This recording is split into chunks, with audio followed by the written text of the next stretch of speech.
We go.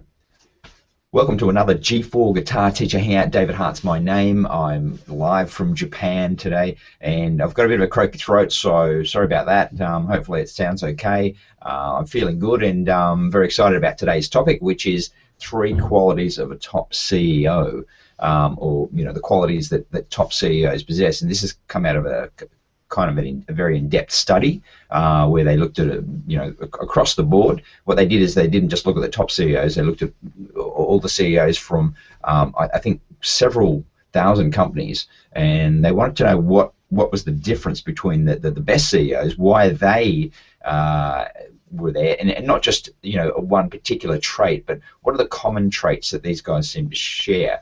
And they really narrowed it down to a list of 3. So this is there was a longer list, I think, but this is the top 3, which we'll cover now. So the first one is a willingness to take calculated risks.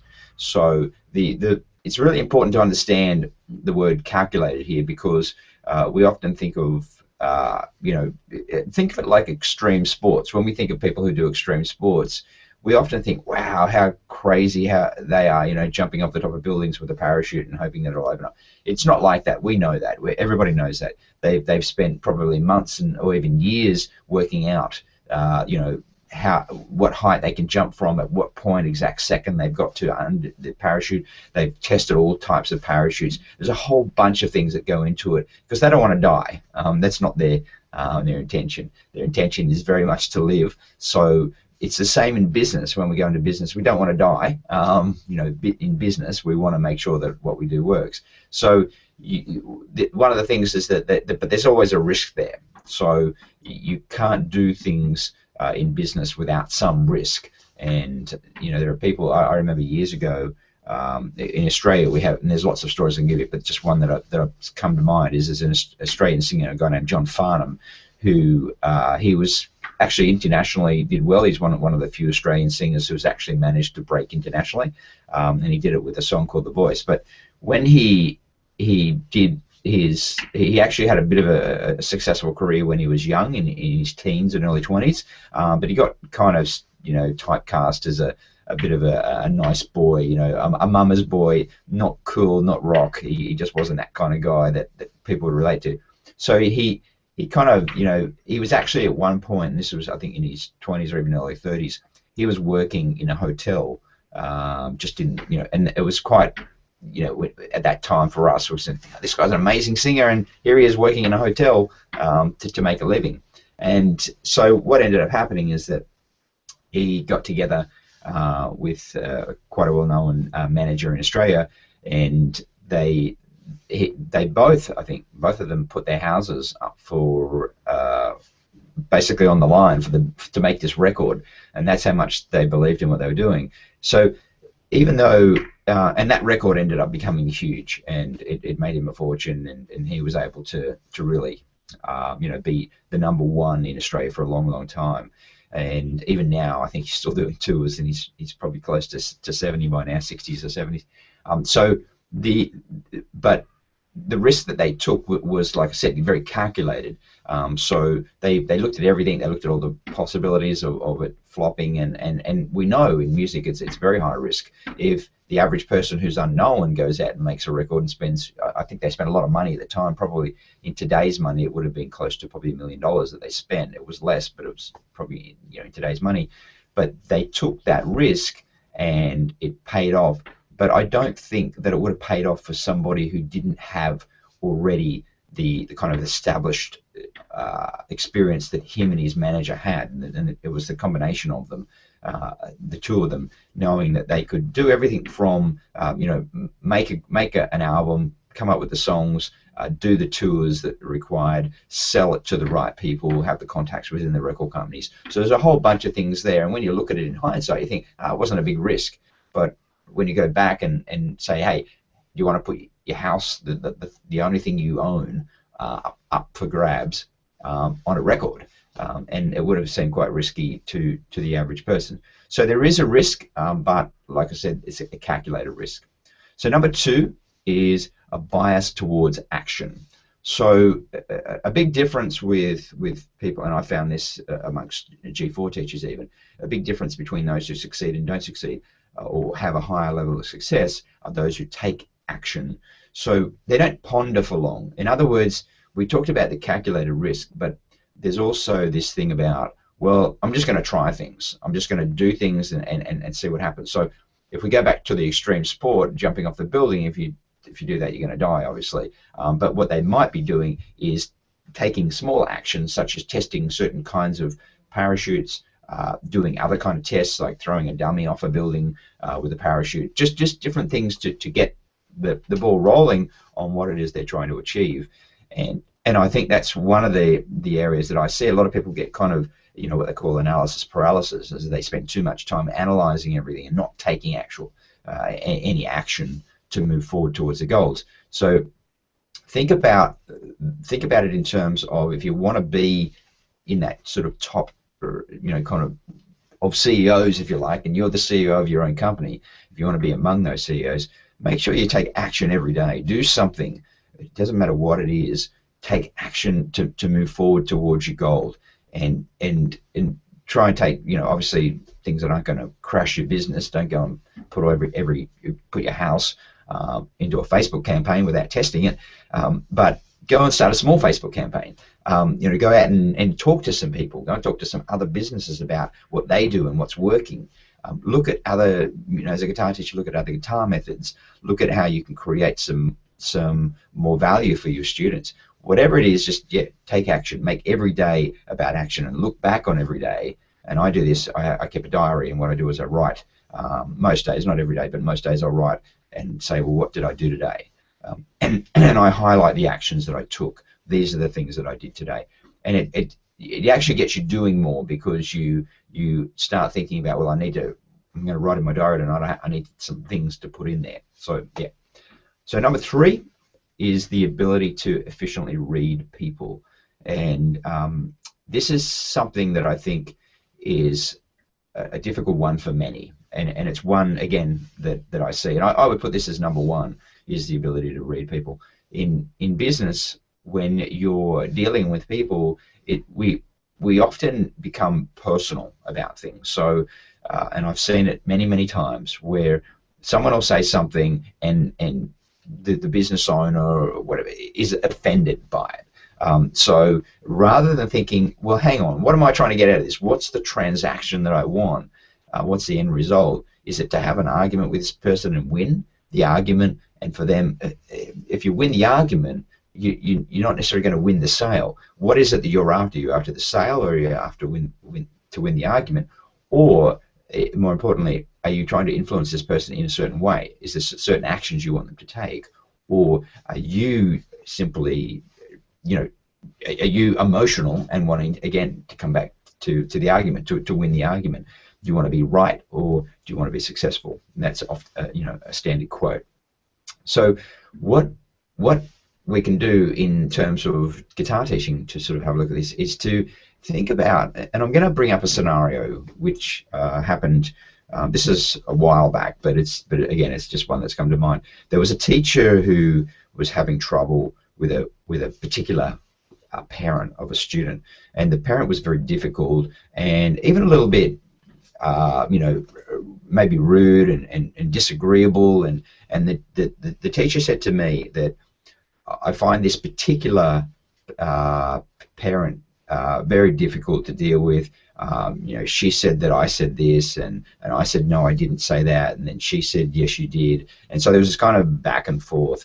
And anyway, what ended up happening is she came to me and complained to me about the teacher. So I responded to her saying, okay, I understand. It sounds like there's been some kind of communication breakdown. Can you tell me your story? And so she did, and she explained her situation. And so I responded to her by saying, I totally understand. You want your child to learn, and now you feel disappointed because your child started with a particular teacher, was on the path to learning guitar, and now that's all sort of fallen apart. And I really feel for you. Is there something that I can do? Because I know that you don't want to go back to the teacher. You already said that. Is there anything else I can do? I can give you free access to the G4 method online or something like that. And she responded to me by saying, thank you so much. All I wanted was for you to listen to me. You've done that. You've done a great job. Thank you so much. So it wasn't any more than simply acknowledging how she was feeling. I didn't need to, and I knew that. I could see it. I could read that in her kind of anger and frustration. Now, I'm not saying that the teacher did anything wrong. The teacher may have actually did absolutely everything right, and this woman in the moment might have been difficult. But there was definitely a misread there from the teacher. The teacher wasn't reading the signs of this particular parent. And often what happens in Japan, where I am now, is a great example of where this happens. They're trained to do it. It's not that they're really reading you. They're just trained. They've learnt that it's kind of like the CEO knows what people do. So let's train all our people to handle the typical customer. So what happens is that when you read the behavior of someone, you have to come back, take a step back, and ask yourself, what am I after? What is the result? Now, with this particular teacher, the teacher lost the student. They lost the parent and the student, so there's no further business there. Sure, it's been a bit of a disappointment, and the teacher might think, well, I got rid of that student, so now I don't have that stress and that worry. But at the same time, it may not have been required. It might have been a simple case of just acknowledging the parent. And so where I come back to the Japanese way of doing things is that they acknowledge you. They don't argue against you. They if you make a complaint or you don't like something, then what they do is they apologize. They say, I'm so sorry, sir. I'm very sorry. Unfortunately, our policy says that we can't do that. And you go, but, and they go, we're so sorry, sir. And they look at you and they bow down and they go, we're so sorry, sir.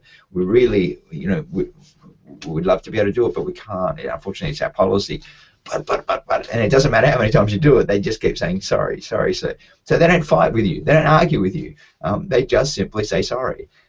And it's something really refreshing about it and also disarming about it. You feel, well, this person's not trying to fight me. They're not trying to battle me. They're sorry. They're genuinely sorry about not being able to help me. So they can't do anything, I can't do anything, so I have to accept it or move on. But in most cases, you get this feeling of, wow, they're acknowledging me. They're not putting me down. They're not criticizing me. They're not trying to battle me. They're just acknowledging how I feel, and that's all I wanted. Thank you. And that's what most people want, is they want acknowledgement for the way they feel. They don't necessarily want to win the argument. They just want to, or they don't even necessarily want to get their way. They just want you to listen to them and understand how they feel. And this is why I believe this is a big one, is the ability to efficiently read people, is to understand what it is the person is trying to do. Now, there are problematic people out there. There are people who will constantly make your challenge you at every turn. That it'll be a lot more work than it's worth. I acknowledge that. I'm not saying that everybody is going to be your ideal customer, but what I am saying is that a lot of them can be nurtured into being great customers. And if you can think of it like that, that you live in a certain place, your business is in a certain place, you have a certain culture, a certain way of doing things, and as people come into your environment, what you're doing, and I can relate this to a country like Japan. Japan operates very differently to Australia. So when you come here as an Australian, you've got to adjust, and the people here are very kind, they're very polite, and very helpful. So you learn to adjust, and that's because they help you do that. And that's why Japan is, a lot of people love Japan. So if you can think of your business in the same way, that you're kind of like a country where you're not going to change your culture just because someone comes into it. You're not going to suddenly, I don't expect them here in Japan to change the whole country to suit me. And your business needs to be the same way. You have a certain culture, a certain way of doing things. But what you want to do is be inviting and be nurturing to the people who are coming into your business and help them to adjust, help them to get used to what you're doing. So I'll just recap on those three. Willingness to take calculated risks. So make sure you take lots of risks, but make sure that you weigh up the odds of whether or not you're going, it's worth it. The other number two is a bias towards action. So make sure you're taking action every day. Don't sit on ideas for too long. Either move forward on them. You know, a good example is Richard Branson. He's famous for making big decisions in 30 minutes. He decides in half an hour whether he's going to do it or not, and that's it. And the third one is ability to efficiently read people, which we just discussed. So, Michael, I'll jump to you first. Have you got any questions, anything you want to add to that? Yeah, firstly, I missed, where did you get those top 3 points from? Where was that from? I don't have it right on me now, but but I'll tell you the title of the topic. Basically, CEOs differ from most non-CEOs. Okay. That was what it was called. Yeah, I read so much that I just sort of snapshot that, and yeah. Okay. That's cool. I just thought it might be something I could read, but yeah, I think definitely number 3. I'm probably the opposite to you. Number 3, I find, is probably one of my strengths. This is what I'm told. I've always been a very good listener. I tend to listen for double the time that I'm talking. Even in social settings, I'm always the last one to say anything. I'm always trying to figure out what everyone else knows first before I talk, so I don't put my foot in it.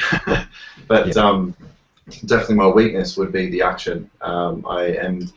Definitely have been involved in analysis paralysis in many cases, but yeah, I'm getting better with that. I feel like I've made progress towards that attribute in the last 12 months, and you know, it's definitely taking more action. Yeah, so. Great. Yeah, I'd agree. I think, you know, one of the things that with you, Michael, especially when we first met, is that the amount of questions you would ask. It was like you know, you were really holding back on things to say. You weren't sort of sharing your opinion a lot. You were really just listening and wanting to learn, and you know, I think that serves you very well. And now you're kind of, you know, you've got a lot of the answers that you need because of that. And whenever you meet someone new, being in that kind of listening mode, often that's just what people want, is they just want you to listen to them. They don't necessarily want you to, you know, jump at their every command. They just want you to hear them and acknowledge them, which is the big thing. Which is, yeah, and that's definitely a strength of yours. I'd agree. So. Yeah, well, I think it was just the way I was raised as well. We're always told, you know, we've got 2 ears and 1 mouth, so listen for twice as much as you talk. So it's just always something right. Yeah. Yep, definitely good advice. And you know, I'm guilty of not listening at times. I know that.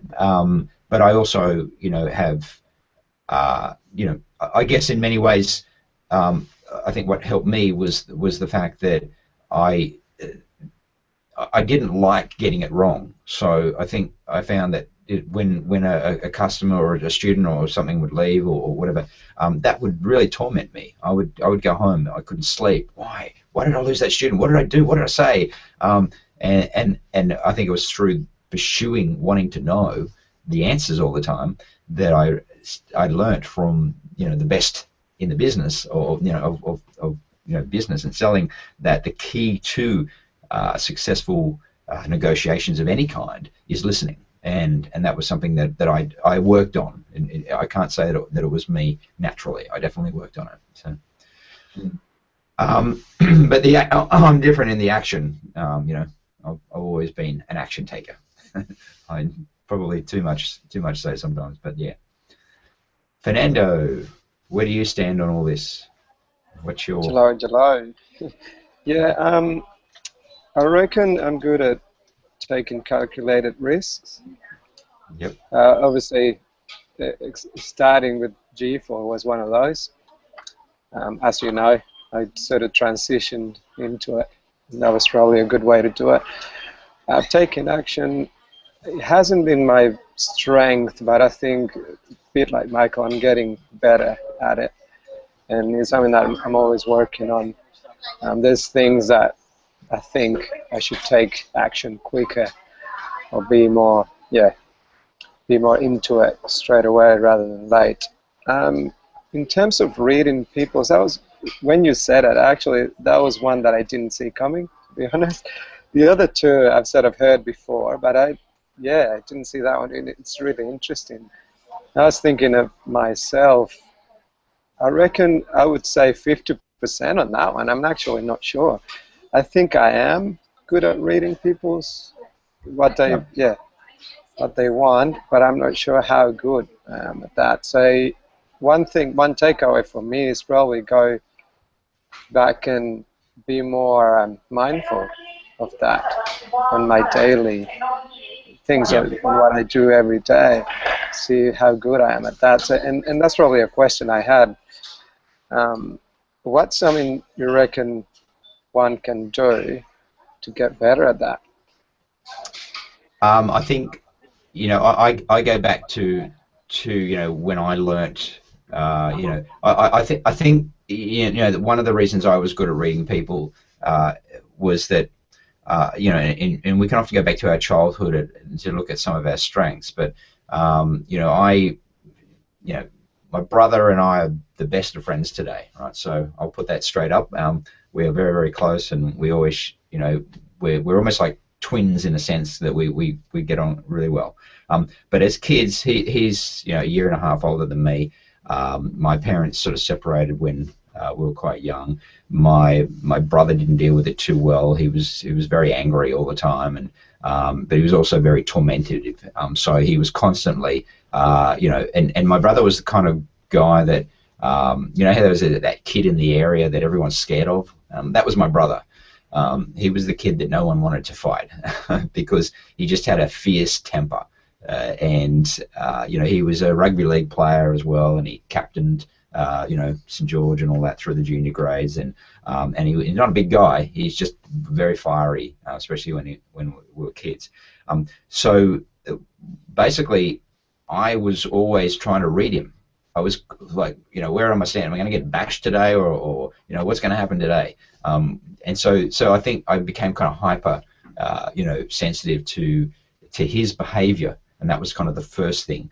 But through that, what happened was that I then took that to something like selling.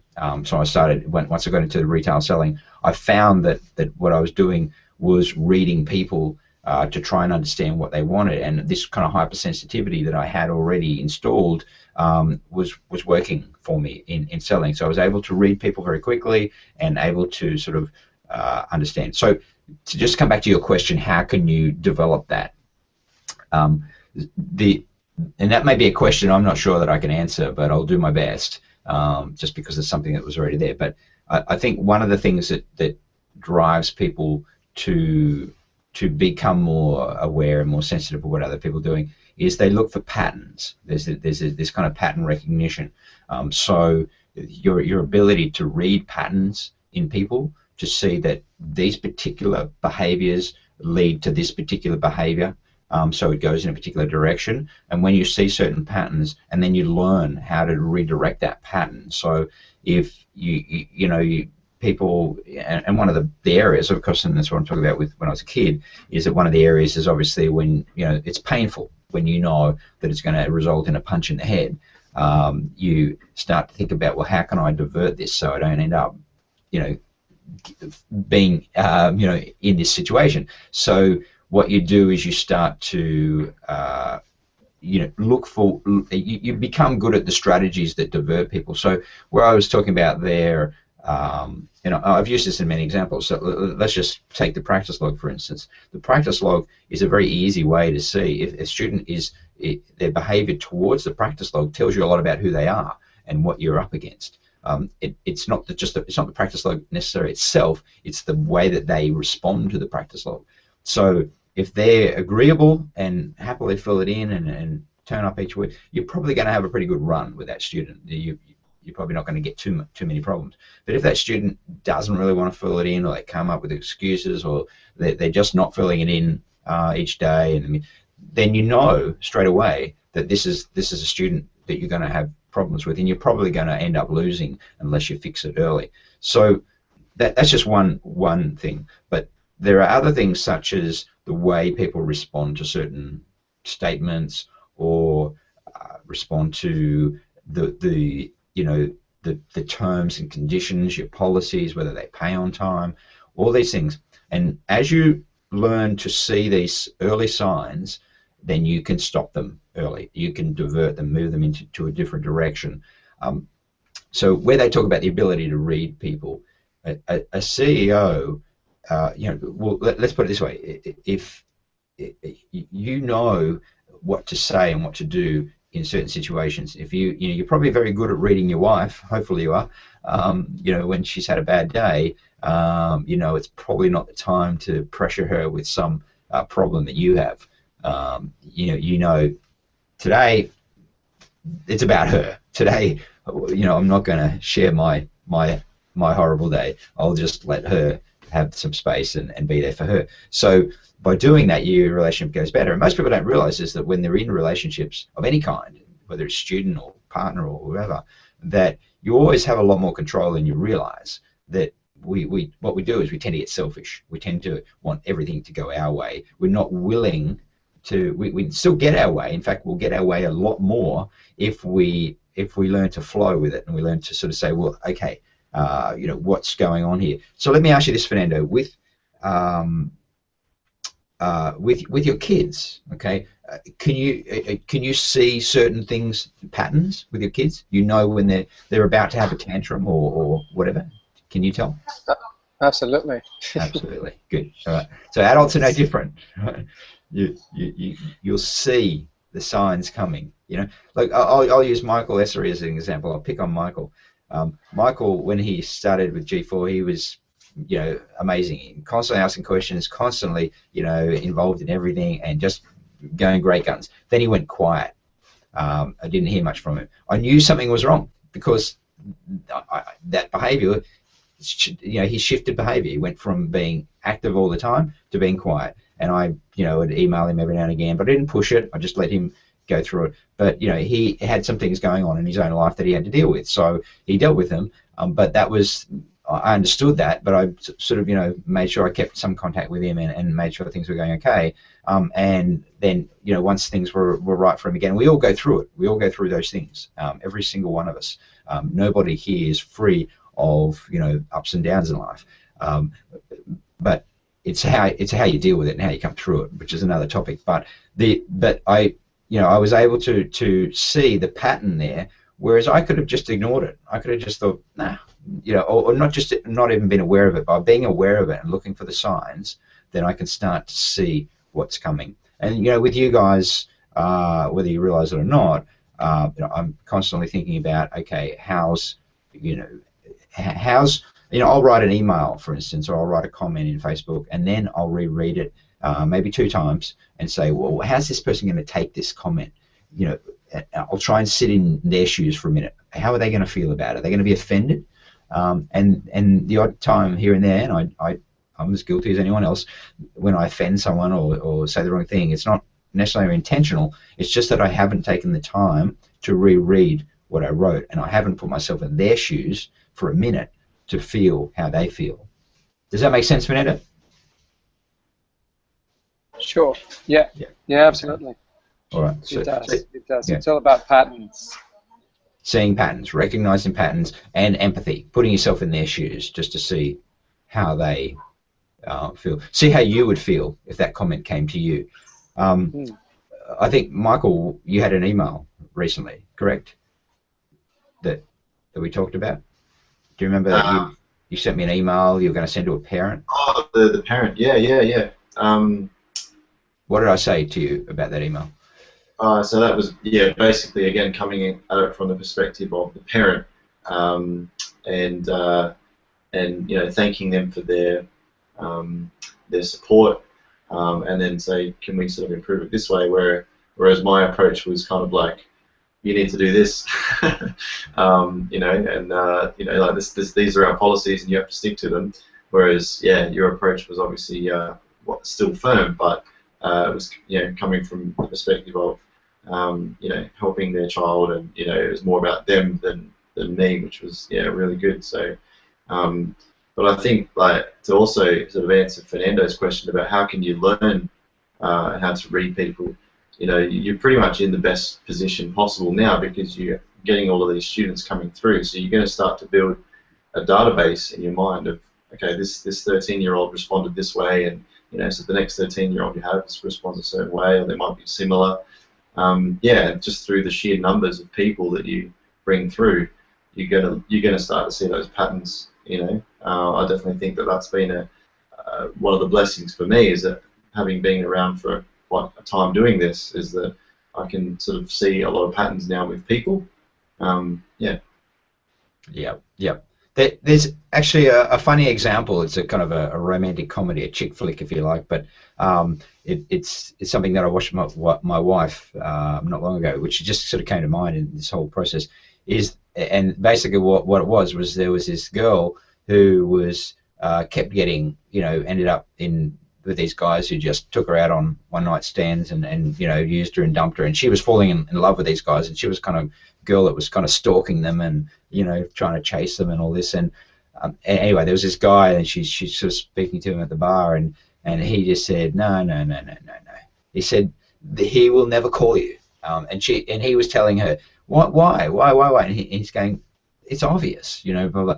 So to him, as a guy and as a player, it was very obvious what these guys were doing to her, but yet for her, she would go out on these first dates thinking that this guy was, the perfect guy for her each time, and ending up in this kind of trap. So she wasn't seeing the patterns where he knew the patterns.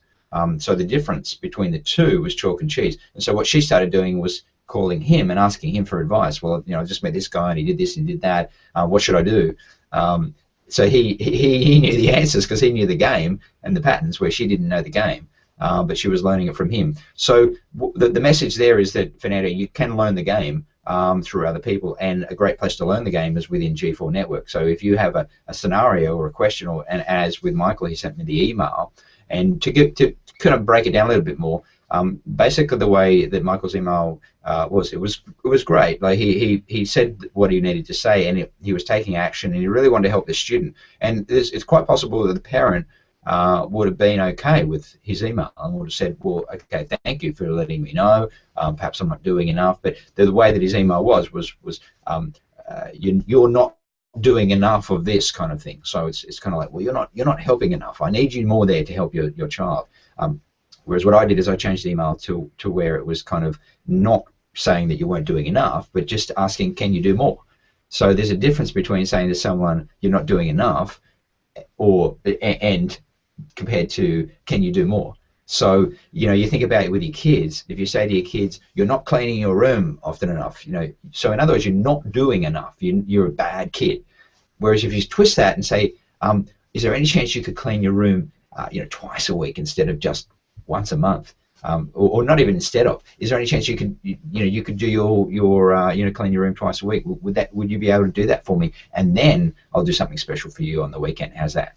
So you kind of, you ask him to do more, not sort of bringing him down or accusing him of not doing enough, and there's a big difference. If you want to test this theory, test it on your wives or your partners, and tell them they're not doing enough for you, and see how it goes down. You'll soon work out that it's not a good way to go. And so whenever we're trying to get people to do things and we're trying to persuade people, the best thing that you can do is never go for that kind of the negative, that you're not doing enough. Try and avoid that if you can, and go for the can I get you to, so things like if we go back to the practice log again, when students come in and haven't filled in their practice log, rather than sort of beating them up, beating them down for not filling their practice log, say, can I get you to do it every day for me? Is that it? Are you okay with that? Because that's what I really need you to do. And so rather than saying, what, you haven't filled in your practice log, that's terrible, that makes them feel bad. Instead say, can you do it? Can you do it for me every day? Will you do it for me every day? And when they say, no, I can't, they go, why not? I need you to do it for me every day. I know that you can do it every day, and as you know, that's part of what we do here. I've got to get you to fill in that practice log every day. I'm going to keep hounding you. I'm going to come to your house if I need to, but you're going to fill in that practice log every day. So So look for positive ways to do it. Now, I'm just talking generally here, but when I deal with particular students, every student is different, and this is the thing about reading people, is that you need to know what it is with that particular person that's going to get them to do the action that you need done. So when I see, teachers sort of looking for a blanket solution for all their students, it's not going to work, and that's why they often become disillusioned, because they go, oh, well, I tried Dave's idea and it didn't work. Well, it's not going to work on everybody, and you need to deliver it in a particular way.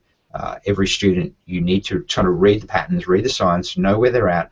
If you put pressure on, let's sort of take an example. You put pressure on a student who already feels heavily pressured with schoolwork and everything else going on in their life. They're on the edge of an emotional breakdown, and you come in with your kind of heavy, pressure, that they're going to crumble. What we need to do is understand how they're feeling and where they're at, and acknowledge that. Again, come back to acknowledging that, but then again, go back to, I know it must be really hard. You've got a lot going on. Your grandmother's died. Your parents are divorced. You've got exams coming up. I understand it's really, really tough, but I know that you can be a great guitar player. So I understand everything's going on. If you can do the practice, if you can do every day, you can just do a little bit for me. Just try and get 20 minutes in. If you can do that every day, you're going to be so happy. This is the thing that's going to make all the difference. It's when we go through the tough times and we do the practice. So I know I'm going to deliver that speech for that particular student. For a different student, I'll deliver a different speech. I'll have a different strategy that I'll use. So it's about understanding, first of all, where that person's at, who you're dealing with, and then delivering the right strategy for that person. Okay. Okay, cool. So I've got Ryan and Scott. Scott there. I can't see any faces, but I'm assuming because I can see bits of people. You can't see us? Can you hear us? I can't see you. I can hear you. I can see a filing cabinet in the background there. So you can't see us. What? If you can see a filing cabinet, you can definitely see us. There we are. What? How can you not see us? You're kind of on either side of it. You see. Oh, Now you're coming into focus when you talk, you're fine, but when it's so guys, we talked about 3 qualities of top CEOs. I think you came in after them, so I'll just quickly recap. Number 1 was a willingness to take calculated risks. Number 2 was a bias towards action, so take lots of action. And number 3 was the ability to efficiently read people. Are there any? What would you consider your strength out of those 3? Which one would you consider your strength? Ryan, I'll start with you. Well, sorry, the 3 were willingness towards calculated risk. And yep, good. Bias towards action. So what's that mean? That means you're more likely to do something than talk about it. You're yeah. Spend too much time just definitely that would talking be about things. My strengths, I think. Okay, cool. All right. So, and the other one, ability to read people well, so that you know what someone's thinking or feeling. So, what about you, Scott? I would say a willingness towards calculated risk. Okay, cool. Good. Yeah. Well, I think anyone as an entrepreneur is definitely somewhat of a risk taker compared to the average person. As for whether they're taking calculated risks, that's another story. But yeah, definitely risk taking. Okay, cool. That's fine. What I'll do is now, because we've gotten to this point in the hangout.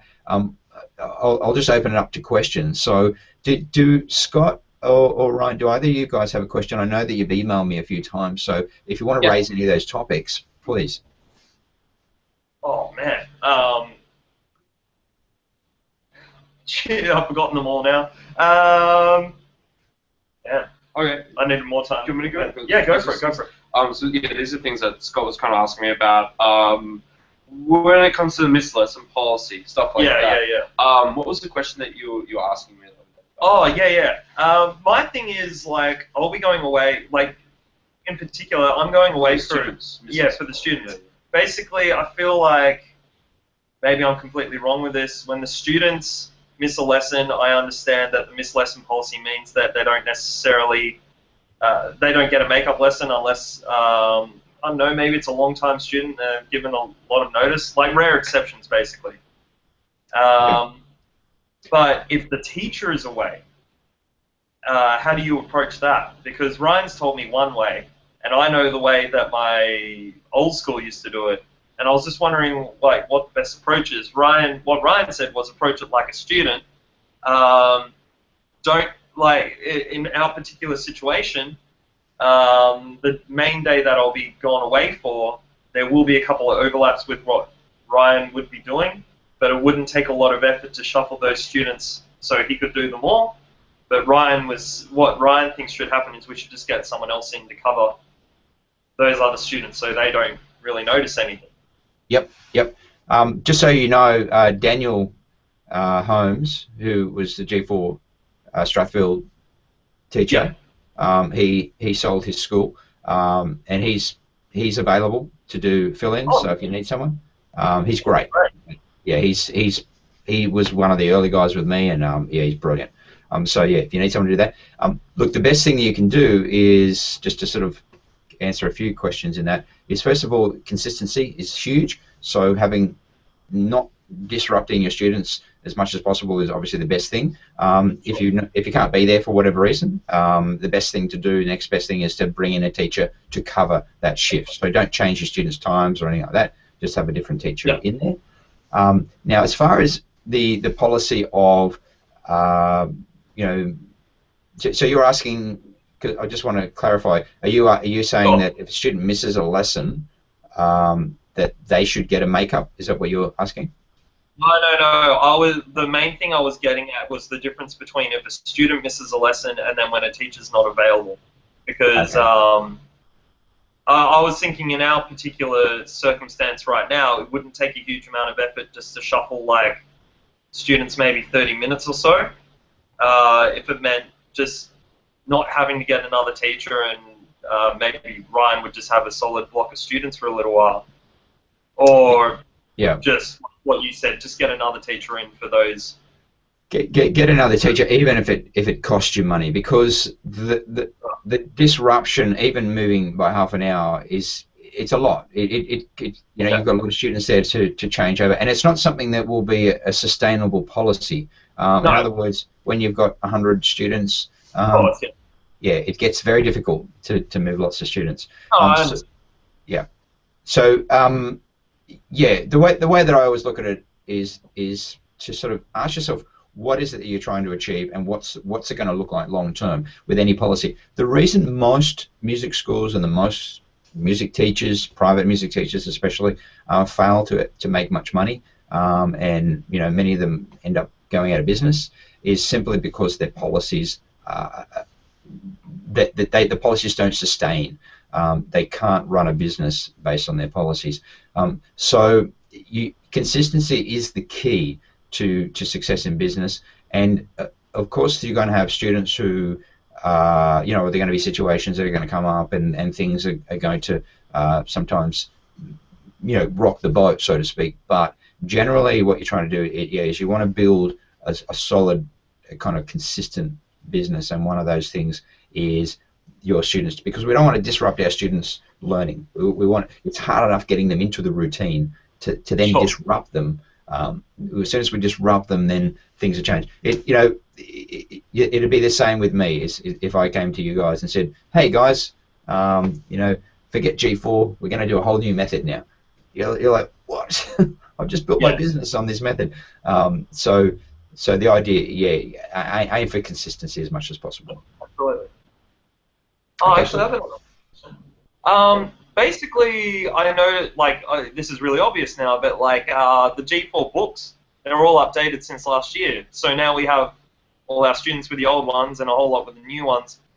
What do we do with the old ones necessarily? Like, because at some point, like, there's a lot of, obviously the new one's better and is laid out a lot better, especially with the picking exercises. There's so many more options for them.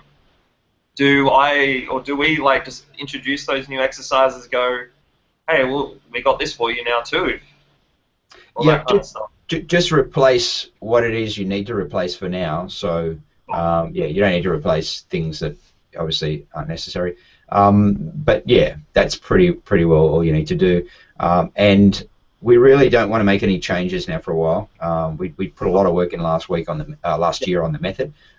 This year is going to be more about the business, processes. That's why I'm working heavily on this FileMaker program to help you guys to be able to manage your students and manage the business side of it. So hopefully we won't need to make any. There might be a few small changes or suggestions, but generally it should stay the same now.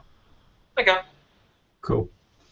Good question though. Good question. And for anyone who hasn't updated their materials, definitely go and check it out because I think it was about October last year that we did it.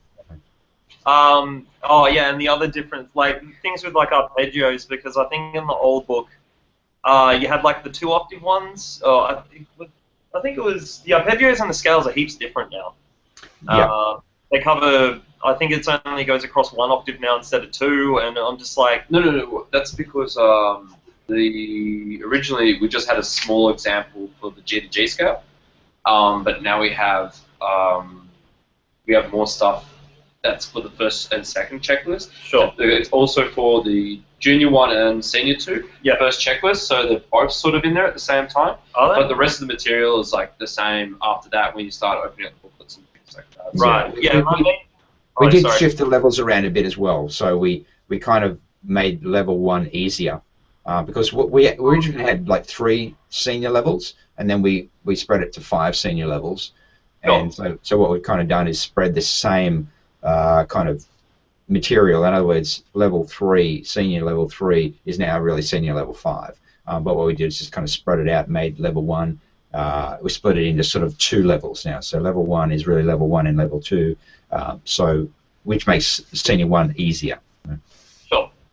And I guess the last thing on my mind is the crossover. Like I think we've spoken about this before. Like there's heaps of crossover between young beginner level 2 and junior level 1.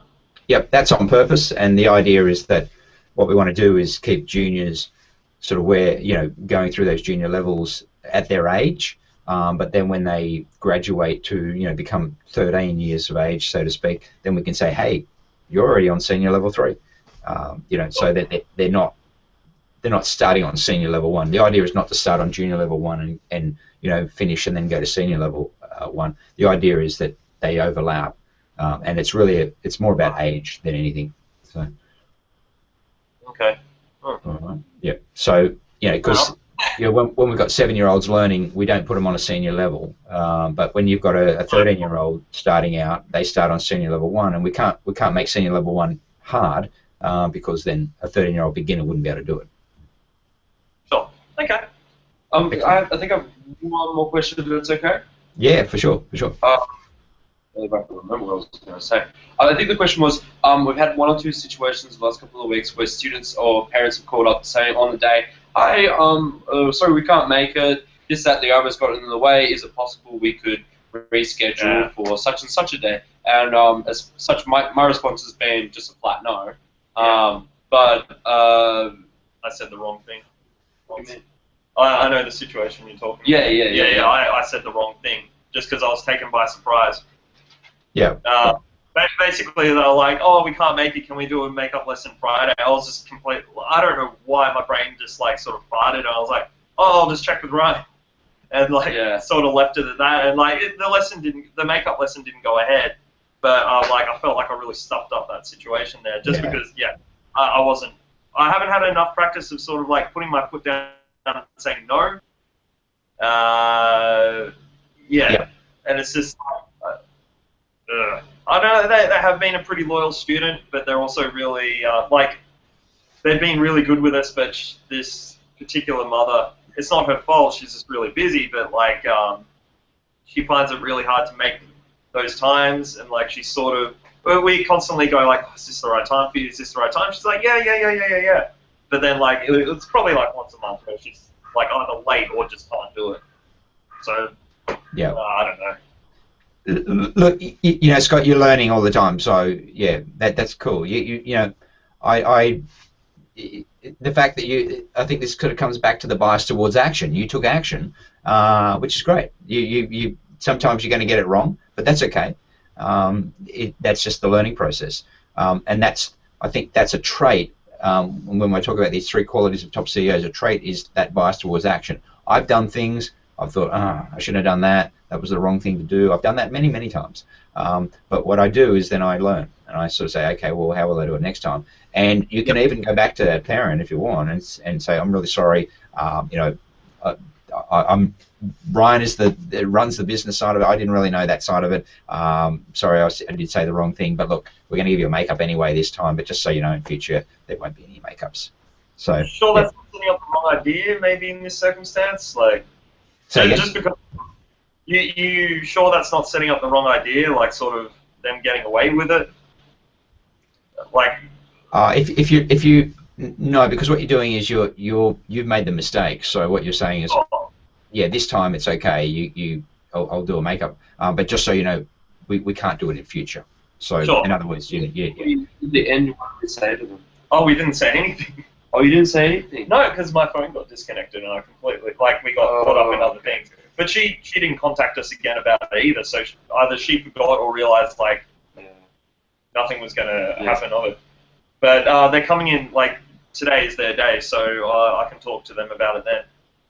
Yeah, cool. And so, even so, you're going to get people who are going to join you, and then, you can tell them your policy, it's on your website, it's on the literature, whatever, and then they still ring you and say, oh, we can't make it this week, is it okay if we change to a different day?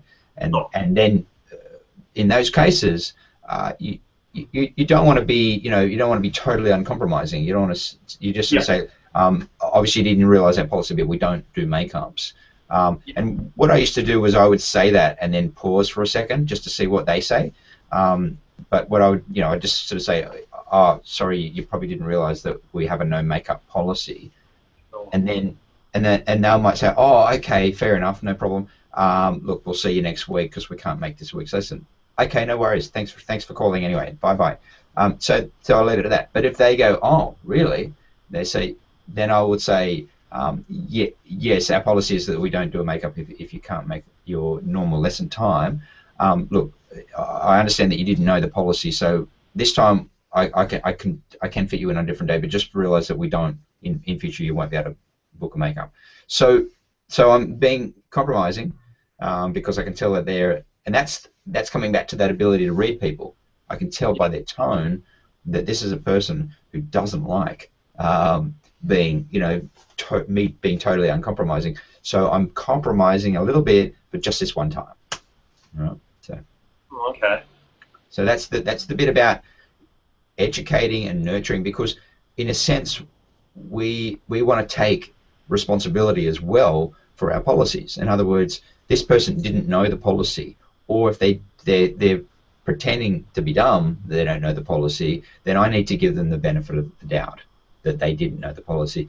And not only that, they're expecting this makeup to be, and now I'm telling them that our policy is no makeups. So I'm giving them a chance, because you don't want to lose the student over a policy, right? Yeah. What you want them to do is to understand your policy. Yeah. Do you understand? So that was my concern, being so uncompromising. And I think the way I was interpreting what Ryan was saying was being that uncompromising, and I really didn't like it. I think what the obstacle there was that she's rescheduled lessons before. Yeah. But I mean, in other circumstances too. Yeah. When I picked that up, Ryan. I picked that up, and this is me reading you. Scott, is that I picked that up from what you've been saying, and I think probably the email as well that I got from Ryan. And I picked up that you didn't like the way that the policy was being pushed about we don't make up for anybody. We're better than you, so therefore our time is more important than yours.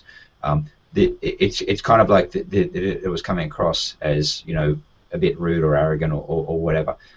So what we're trying to do though is it's not about us being arrogant. It's about us we just want to be fair, because what happens is that if you allow makeups, then that requires more time. It means the student has actually taken 2 times in that week. So if they have a Tuesday 4 o'clock lesson and a Thursday 6 o'clock lesson, they've come twice. They might not have come the first time, but they had a booking at that time. So what happens is that it becomes unfair on your good students who turn up every week, because as a result, when you've got a student taking 2 times, it requires more resources to keep it going. All right. So imagine with 100 students that you've got 50% of them all doing makeups every week. So they double the lessons. They are your worst students because they're the ones not coming consistently and following your policies. And then you've got your good students who come to their lesson every week. They don't ask for makeups, and they're getting punished, because what you have to do is you have to put the overall price up to cover for the makeups. Does that make sense? Yep. Yep. All right. It does, very much so. Just one very last thing. Just say, like, for that situation last week with what's her name, the French woman? Don't say names. Are we recording this? No names. We're recording. Yes. Oh yeah, I wasn't going to say it. Like the student you know I'm talking about. Yeah. Cool. Like basically, Ryan. Well, like basically Ryan had a bit of a crossover just through bad timing, I guess, with a student who I ended up doing the lesson, but it became very apparent, like, not that it was a personal thing against me, but she really wanted the lesson with Ryan. So what Ryan did right away was say, look, are you available tomorrow and we can have our lesson then? And that sort of like made me go, wait, hang on a second. You just had a, you just got on my back about a student doing this, and then you literally just did that. Yeah, exactly. And I was just wanting to know, like, when is a student loyal enough to where you would do something like that? Like, how do you gauge that? I mean, obviously everyone's going to be different, but it felt like with me it was one thing, and I know my student had been problematic, or the mum had been, but then it was just like, you told me not to do something, then you literally did that. Okay, So, well, yeah. I mean, there are exceptions to every rule, but I guess I'd have to gauge the situation myself to really decide how I'd call it. The reason why I did that was because I made the mistake. It was my error. Sure. So I felt that I should take that out of my time, in a sense, to resolve that. Yeah. Yep. Also, they're a student that I've had for a very long time, and they're a student that's also extraordinarily loyal, follows policies, never complains, is always there on time, everything that. So okay. I felt that. I'll stop you there. Because you guys are acting as a partnership, right? What needs to happen is, as in any partnership, and I come back to the kind of parenting situation, right, where you've got a mother, father, and the child. A child will try and play off parents, and not always intentionally, but there's this going on. What you guys have to do, number one, is support each other. So if Ryan does something, Scott, even if you don't agree with it, support him on it, especially in front of your students. I didn't agree. Hang on. I'm not saying what happened that, sorry, because I don't know. I wasn't there. But what I'm saying is that Ryan, same thing, is that when Scott does something, and as he did on the phone, and again in front of customers, support it. And that what you do is you have your weekly meetings, and then you talk about those particular topics. Just because you support it in the moment doesn't mean that you need to support it overall. So it doesn't mean that you sort of say, all right, well, because Ryan wants to do that, we do that. What you do is you come back and say, okay, last week, and so Scott, you have every right to speak up. That's my point here, is that you have every right to speak up about something you don't agree with, but in the moment, you support each other. And I know that you probably did that, but I wasn't there, so I'm not commenting on that. Yeah, absolutely. So it's like turn to Scott and go, yeah, because you guys as a team is what counts. That's the most important thing, that you guys are a team. Everything else is secondary, and the support and everything comes from everybody else will depend on how well you guys work together. And that's not just you guys, that's all of us. That's G4. We all have to kind of support each other and not bring each other down. Once we start conflicting internally, that's when we're doomed. So yeah. Cool. I'll just let these guys. Just hang on a sec. I'll let this see if these other guys have got some questions as well. So, Fernando, did you want to ask any questions today? Not sure if Fernando. Are you there, Fernando? He's at Officeworks doing his printing.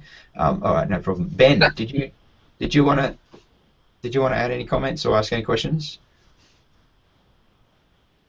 Now is probably not the time. As you know, I've been talking to you about the G4 edit stuff, and now is not the time to start going into that, is it? Not really, no. Yeah, so because pretty well what we've got is I think we're going to stick with for a while. So if you've got any things that you want to sort of throw up, just throw them up in the Facebook group, you know, and just throw them around in there, because those who care enough are going to see your comments and you know, give you the feedback that you need. Plus, I think it's a visual thing. I think seeing what you're talking about will really help as well. So. Cool. All right. That's it. All right, excellent. Michael, any other questions? Yeah, I did have a couple of sales and marketing questions, but just because we're on the sort of topic that Scott brought up, I thought I'd just delve into that a bit deeper. I think what he was asking before was about young beginner students going into junior level students. And I've noticed that too. I've got students who are on Young Beginner 2, so they're finishing that first progressive book for young beginners. Do you take them straight into junior level 1, or would you go to junior level 2? Because a lot of the stuff that's on junior level 1 is kind of covered on in Young Beginner 2, but obviously there's a different book, and that book is slightly different with the I would definitely in that case do junior level 1, because they'll get a real buzz out of getting through it quickly. Yeah, it's exciting for them.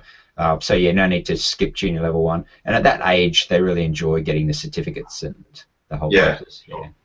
Oh, that makes sense for sure. And then just the other thing in regards to makeups, that explanation that you kind of went through about the students that do make up and require extra resources and all that, you wouldn't say that to a student though, would you? Like that you know, even in an extreme case, you'd always go back to the consistency. Like you wouldn't really. No, it's never about. You never tell them your story. How it affects you. All right, cool. I just wanted to make sure of that. It's always about them. So how it affects them. Consistency. Okay, cool. You know, we need you to come every week, so you're consistent, and which is true. You know, it's once you've got that consistency of them coming every week and practicing and doing those things, you know, it's the recipe is the same. It doesn't matter whether you want to be a guitarist, you know, an Olympic champion, whatever it is. It's all the same. It's about getting into the routine of practice and doing deliberate practice. And we know that, you know, we are very well schooled here in practice. We know what's involved, you know, to get from, you know, whatever you are to whatever level you want to reach. It comes down to getting into the consistent, deliberate practice. Yeah. So just quickly, one thought I had this morning, because I'm reading Influence, Robert Cialdini, or however you say it. It's quite long-winded, but you know, I'm still getting a lot of things out of it. So the scarcity principle. I was just thinking, in our marketing materials, would it be a good idea to have, because we're talking about, Joachim was talking about going up to the $199 for the intro, and you mentioned that that's eventually, once everyone sort of gets more booked, that's where we're sort of heading for the intro. Would it be a good idea to have $199 with a slash through it, and then $99 saying, you know, limited offer, basically? Because once we do get to that student base of 100 students or whatever it is, then that price will be going up. So that sort of creates a bit more of a, better jump on this while it's the low price, and you know, while there's time left. Is that maybe something we should do on the website to try that? Yeah, I think so. I mean, I used to do it in my marketing. I think I took it off the flyer because it was getting a bit cluttered. Just sort of cleaned up the flyer a bit. But I don't see any problem with that. Well, the flyer is kind of a, you know, it says special offer anyway, and it's kind of, you know, flyers often just a one-time sort of promotion thing anyway. So I think people would sort of understand if that wasn't on the flyer. But yeah, if it was on the website, something a little bit more permanent. I think that might be a good, you know, it was just an idea I had anyway this morning listening to that. Yeah, for sure. No, it sounds good. Okay, cool. So Ryan and Scott, did you have any last questions? We're going to wrap up in a couple of minutes, but if you want to ask another question, go for it. Yeah, sure. Just jumping on what he just said, like, I guess for our situation where, like, we've done the same area probably, what, 4 or 5 times now? Like, when it says special, $99, and they're seeing that every time, do you reckon that diminishes the, maybe in the customer's eye, diminishes the value a little bit? Because they're just like, oh, they're still doing it. Like, Yeah, it could if the same customers are seeing it. Yeah, I agree. If the same person sees the same offer 4 or 5 times, they might go, well, you know, it's always at this price. It's just a matter of whether the same people are seeing it, I guess. But yeah, well, yeah. So yeah, no, I agree. I agree. I think that, you know, what we're trying to do obviously is get to the right value, because the correct value is $199. That's what the true value of the introduction is, because these are private lessons. These are one-on-one lessons. These aren't group lessons. So for them to sort of see the value of the group, starting off with the private $199, it makes more sense, and it's a nice thing for them to go from $199 down to $99.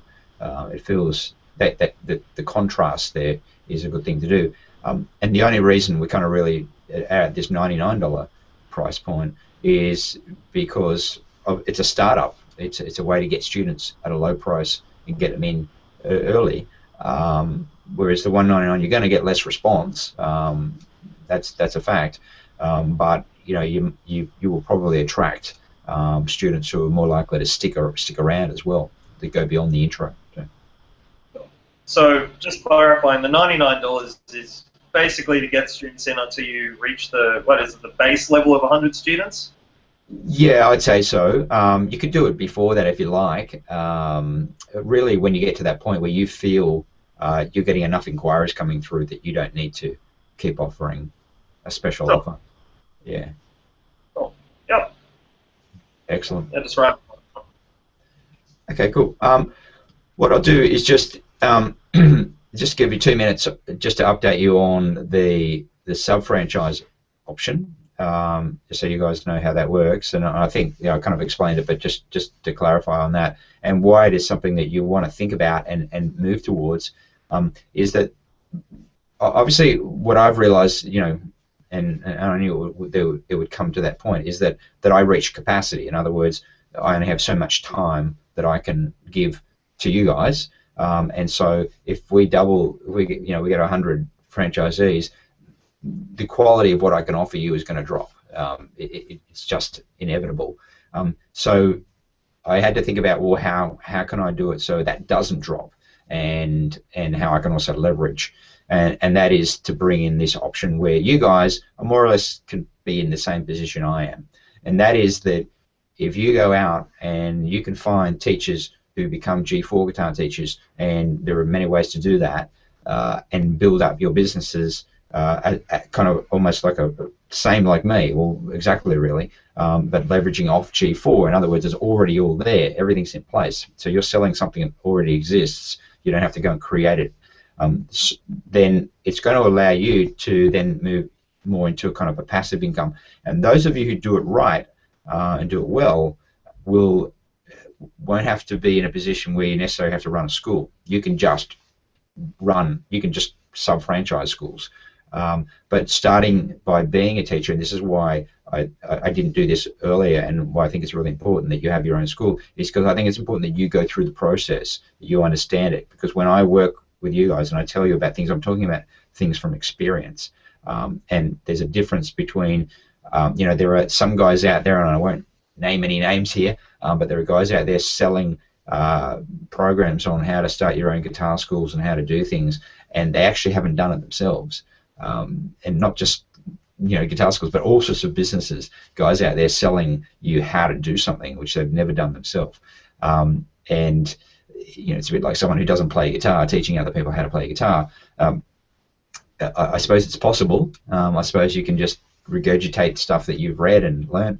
You know, I'm not doubting the fact that that's not possible, but there's a difference, I think, when you have that experience and you can talk from experience, because there's a level of confidence that comes through in what you're saying. Because when you guys talk about the problems, I can imagine the situation. I know what you're going through. I know how it feels. I know what I did, and I know what my reactions and responses are to those situations and how to overcome those problems. And so where you have a guitar school now, and if I look at Michael, and I know Michael, how many students you got now, Michael? Sorry, I think it's a little over 60 now. Okay, cool. So Michael's built a school of 60 students in about a year. I think even less than a year, actually. So he's now got this school. So if someone says to Michael, oh, okay, what's this all about? What's G4 all about? From where I'm sitting, they go, well, can you show me proof of your school? What's going on? Well, I don't have one. So maybe I'm just making up stories. But when Michael became a franchise of G4, originally he was an employee of my school, so he could see that I was doing it. So he had faith in me that I knew what I was doing. So it was easy for him to go and do that. And the same will apply to you guys, that when other guys are interested and they can actually see you and see your school and see what you've done, they're going to have a lot more faith in you. And David Mins raised this yesterday when we had a chat. He's looking at doing it in the US, opening, getting sub-franchises happening. And he said that he's already spoken to one guy, and it was the fact that he could see what David was doing, that he became very interested in what he was doing.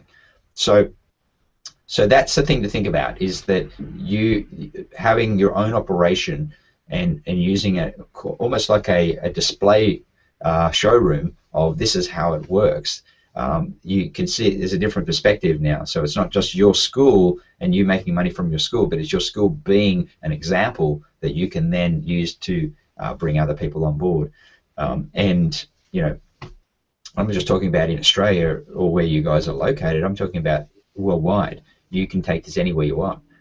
There's no limits anymore. So yeah. So does that all make sense? All good with that? Any questions on that? So will the process be, if you start getting more inquiries, that you'll sort of forward them to members? Is that what? Not necessarily. I mean, there'll be a point probably where I will do that, because, like I said, I don't. Once I kind of reach my limits of what I can handle, then part of it is that farming it out to you, then you look after them as well. In other words, you become their support. Their actual person support. So yeah, that'll happen, but obviously when and where I'm not sure, but I think it'll be also an opportunity for you guys to think about people that you already know, and it could even be you start with employees. So if you employ someone, that's someone who, as you did with me, Michael, they become often your best candidates. The other is your best students. Taking some of your best students. If you do what you do right, then you're going to train them up. And what's better than a student who's been through the system, been through the method? They know it and know how it all works. They know what it's like to be a student. They've learned as a student under you. To me, they make the ideal. They do that a lot in martial arts schools, where they take the best students and turn them into the instructors, and they open more schools with that particular. And nearly all the martial arts that I did anyway when I was teen and 20s, that they were the guys who were running them were nearly always students of the sensei, ex-students. So. All right. So yeah, yes, Ben. With the sub-franchising thing, it kind of ties in with something I was thinking about recently, just going over the blinks for the E-Myth. And we haven't actually got any step-by-step guides for certain things that I think would be quite useful. So yep. I was thinking if we could put it together on a Facebook group, just see if we can get a list of a few things to do, and then maybe we can share out the work and then just send them to you, and you can say, yeah, I'd put this above this on that list, blah, blah, blah. And because I was thinking things like inquiries, I was about to write out for myself because I just kept forgetting and not remembering the number of days between if you ring them no answer, if you ring them no answer, send a text, blah, blah, blah. And I just want to stop thinking about that stuff. I just need to write it down once. It's there, and I do waste so much time, not in each individual one, but when it adds up, just so much effort and time going, should I have done, which one is it? I know it's one of these two, and if I just wrote that out, it would definitely make my life easier, and that would tie in perfectly with having the manuals there, so that you can say, your first job will be this.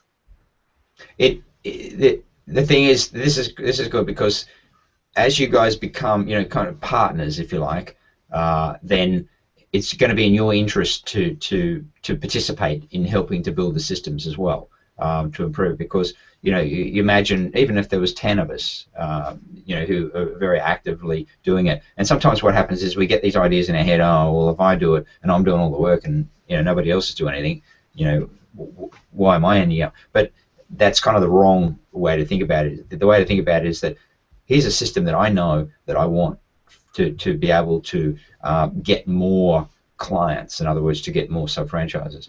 So you build the system regardless of whether or not anyone else is contributing or not. If you do that, because what naturally happens is other people go, wow, that was cool. I really liked what Ben did, and it inspires them to do something as well. And giving tends to inspire other people to give, and that's what's the kind of the snowball effect. So if you just do it, if you have to do it for yourself, just so that, as you were talking about with that system. Yeah, I was going to say I was just going to do it because I couldn't bear thinking of not doing it for any longer. Yeah, it's just too much time wasted. And it's great because then what'll happen is that other people will take up the ball on it. They'll look at it and go, cool, this is great, I like it, and then they'll start to use it. And other one goes, look, I'm going to add this to it, or I'm going to I'll refine it a little bit here, and then it starts to come around. So your original idea comes back to you is even better, and you start to look and go, wow, this is cool. And that's really, even with what I'm doing with FileMaker, I'm taking a lot of, obviously, my own experiences and what I want it to do and how I want it to flow, but I'm also, when I show it to you guys, which I'll do it again soon, you guys are then inputting ideas, and then I go, okay, well, I didn't think about that, let me come back and do that. So, yeah, you just keep building on them, and we have to also remember, something like McDonald's, which is a very sophisticated series of systems, it didn't happen overnight. It took 20 years for them to really get to a point where they could efficiently franchise. So yeah, so we're working on it all the time, and sorry, already what we have is hugely valuable for a franchisee. So. All right. So you've got a rough estimate on the FileMaker, David? Sorry, say again? Like 1 week. I was saying, do you have a rough estimate on FileMaker? 1 month or 3 or 6 months? Yeah, I'm hoping it'll be, I can give a rough estimate of 1 month, but just hang on 1 second. I'm just going to stop the broadcast because I think we've covered everything today, and then I'll just answer your question. Hang on.